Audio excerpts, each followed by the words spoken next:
Alright, so that is what the government shutdown looks like. But let's now take a look as to what else is affecting the United States, where at least about 5 people are reported to have been killed in a snowstorm in Midwest United States.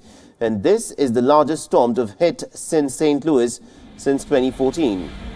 Now, for many areas of Missouri, southern Ohio and also northern Kentucky, this will be the biggest snowfall of the season, and the snowstorm has disrupted travel across the central part of the United States.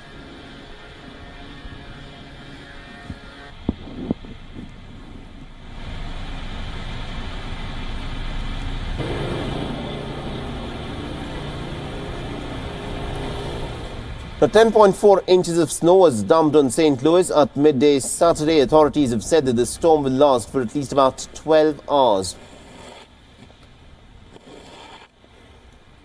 The storm is now headed to Washington, where it is expected to dump at least about 6 to 8 inches of snow. And according to the U.S. National Weather Service, central and northern Virginia will receive no less than 10 inches of snow.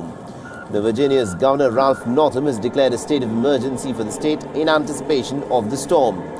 Baltimore and parts of Maryland are also bracing themselves for the snowstorm.